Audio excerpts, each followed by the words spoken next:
never imagined that the first person to humiliate me in front of my parents would be my own sister. And I certainly never imagined that my parents would laugh when she did it.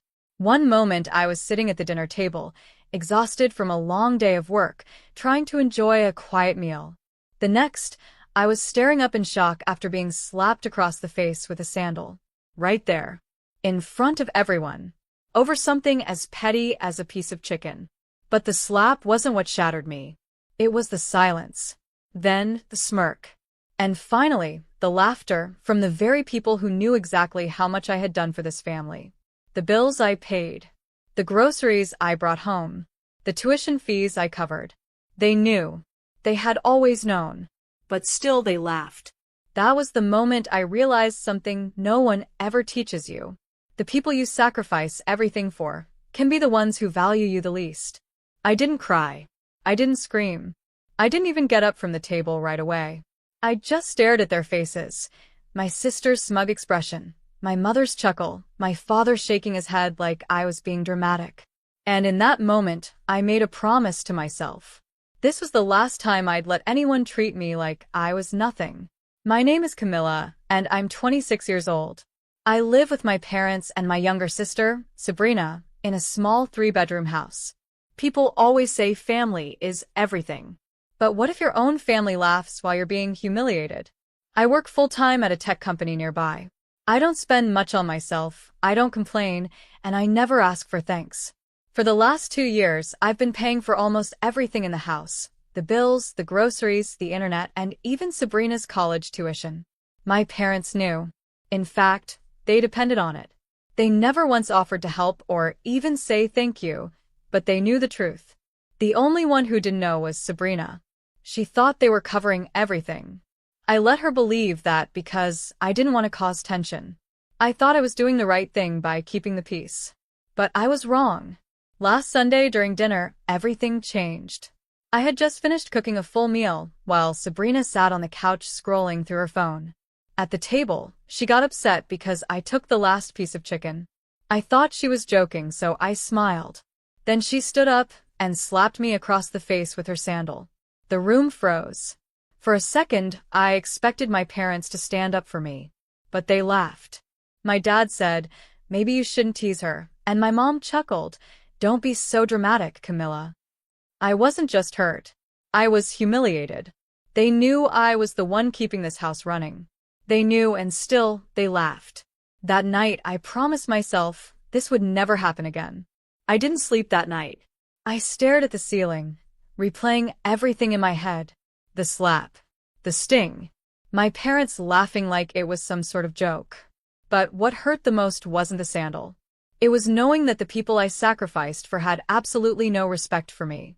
I kept thinking, they knew I was paying for everything. And still they laughed. By morning, I wasn't angry anymore. I was calm. Too calm. I got up early, made coffee, and sat at the dining table with my laptop. While everyone else was asleep, I started making changes, quietly. First, I logged into the school's payment portal and canceled Sabrina's tuition autopay.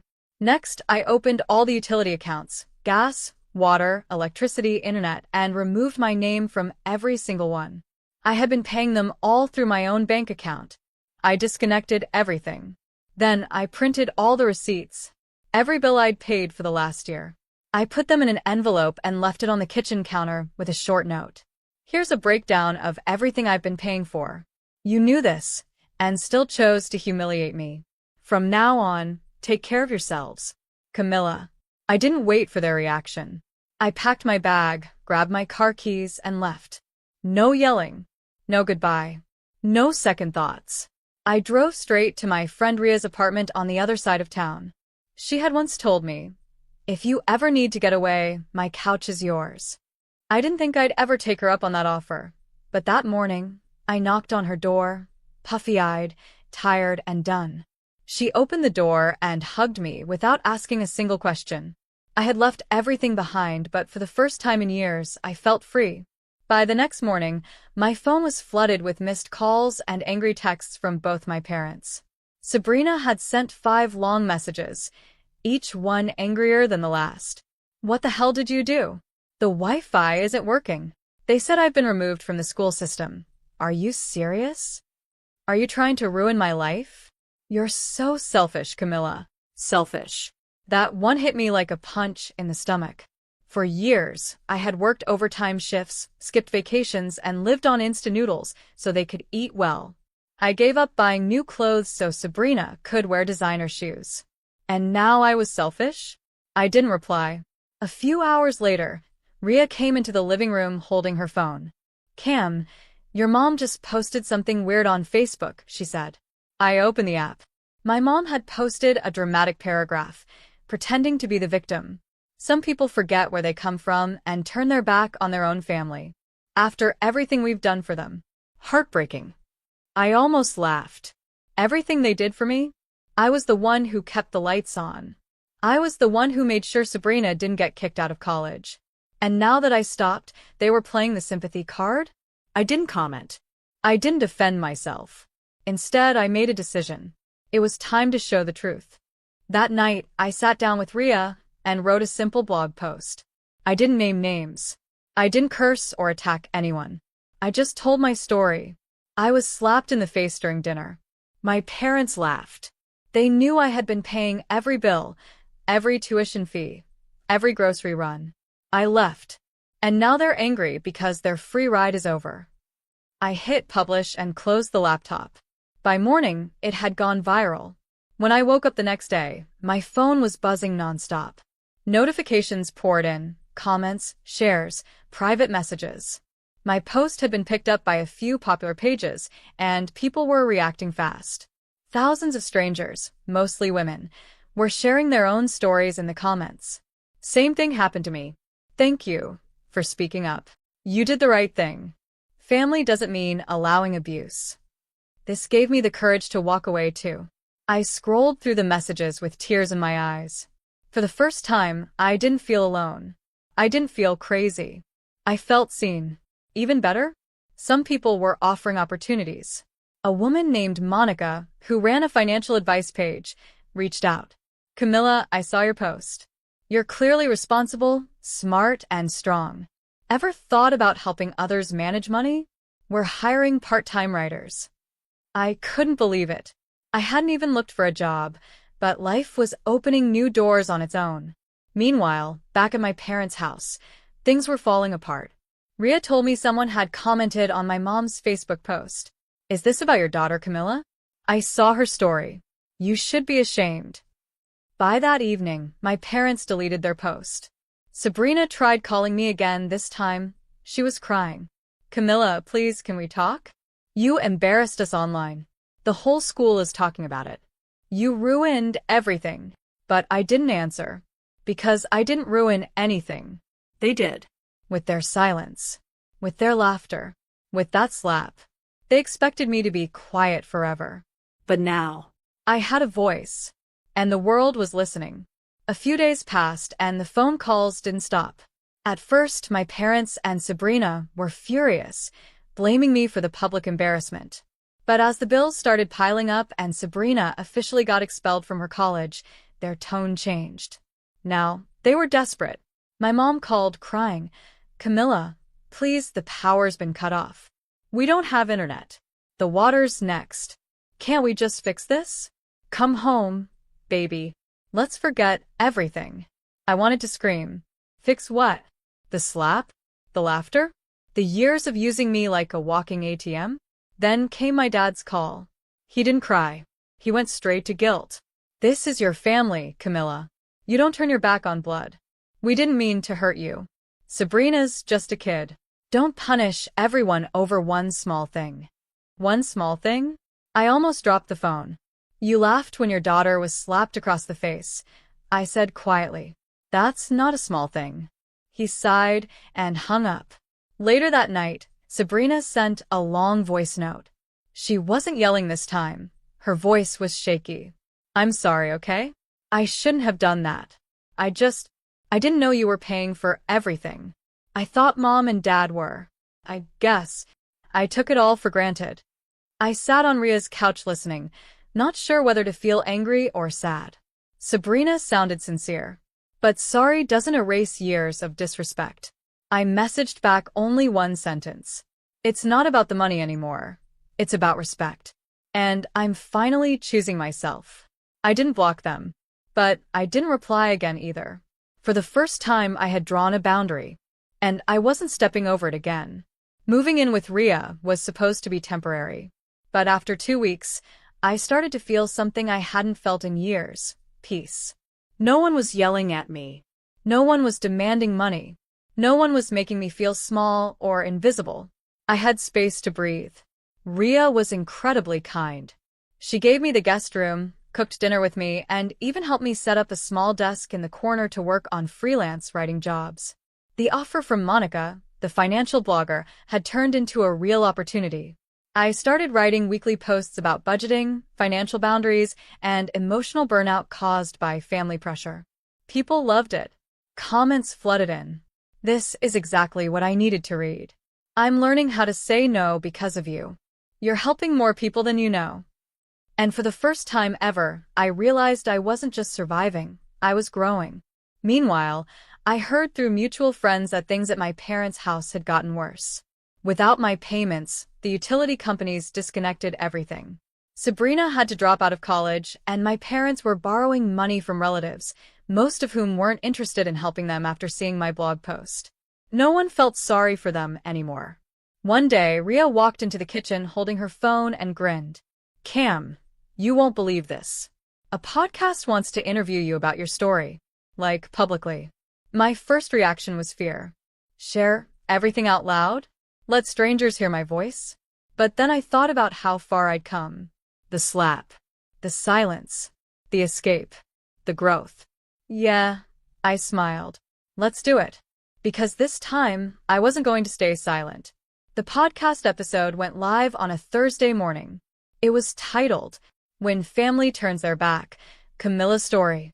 I was nervous the whole time we recorded.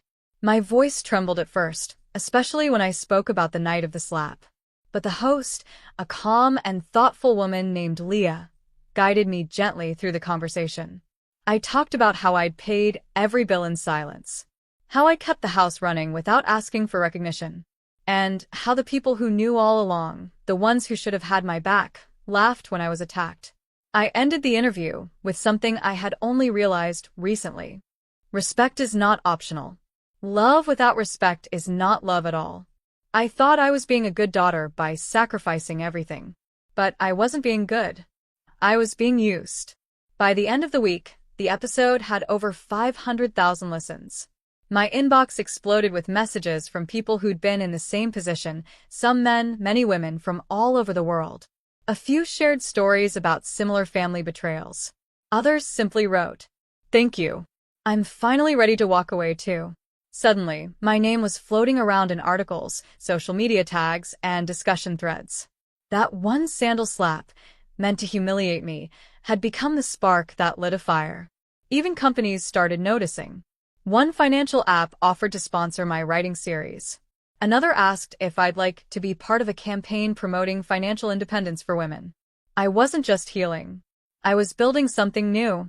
Not long after, I registered my own website, Quiet Strength. It was time the world heard more stories like mine. And more importantly, it was time women like me finally got the credit we deserved. 3 months after I moved out, I received a formal letter in the mail. It was from Sabrina's college. I had been listed as her financial sponsor, and since I had removed myself, they had officially closed her account. The letter simply confirmed what I already knew: Sabrina was no longer a student. I held the paper in my hands, not with joy, but with quiet reflection. So much had changed. My blog, Quiet Strength, now had thousands of readers.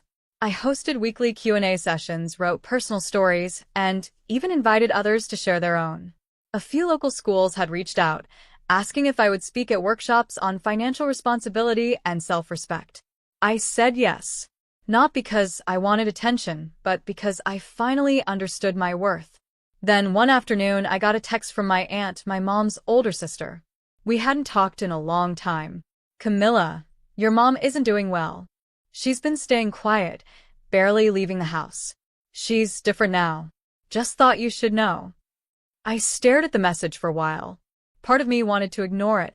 But another part, the same part that used to give and give and give, felt curious. Not weak, just calm. So I decided to visit. When I arrived, I saw the front yard overgrown with weeds. The house, once neat and polished, looked tired. My mom opened the door. Her eyes widened, and for a second, she looked like she might cry. But she didn't. She stepped aside and said, "Come in." I did. Slowly. Carefully. Sabrina sat on the couch. She didn't say a word. We didn't hug. We didn't pretend. We just sat in silence, for once, letting the weight of our choices speak louder than words. And that silence felt like closure. The silence that day was heavier than any argument we had ever had. After a few minutes, my mom finally broke it. "Camilla," she said softly, "I didn't realize how badly we failed you. I thought you were strong enough to handle everything." I looked at her, really looked at her. The proud, sharp-tongued woman I grew up with now had lines of regret around her eyes. "You knew I was paying for everything," I said calmly. "But when I was hit in front of you, you laughed." That moment changed everything for me. My mom nodded slowly. "I know.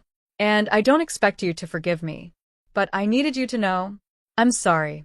I didn't respond right away. I wasn't there to fight. I was there to close a chapter. Sabrina finally spoke. Her voice was hoarse. "I've been working at a retail store. It's not easy." Neither was waking up at 5 a.m. to go to work and then coming home to cook dinner for people who didn't care. I replied, my voice firm but not angry. They both fell silent again. After a while, I stood up and walked to the door. "I didn't come here to pick up the pieces," I told them. "I came to let you know that I'm doing well, and that I hope one day you'll understand why I walked away." My mom tried to reach for my hand, but I gently stepped back. "I'm not the same Camilla you knew," I said. "And I'm never going to be her again." Then I left. And as I walked down that familiar driveway, I didn't feel heavy. I felt strong. Not because I had hurt them, but because I had finally healed myself. 6 months passed since that final visit. I never went back to the house again. Not because I was angry, but because I had outgrown that version of my life. The girl who once begged for approval was gone.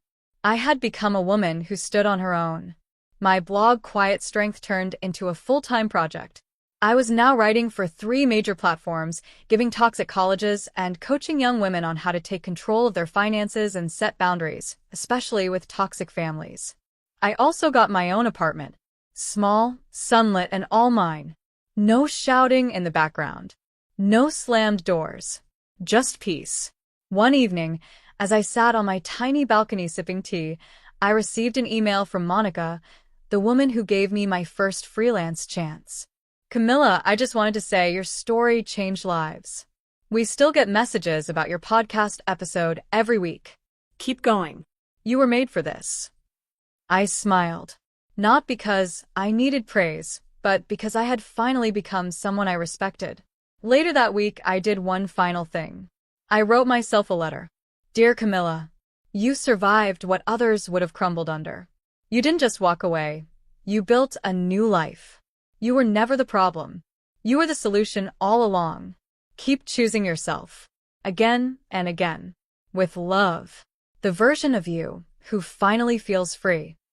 I framed it and hung it above my desk. Not as a reminder of pain, but as proof of power.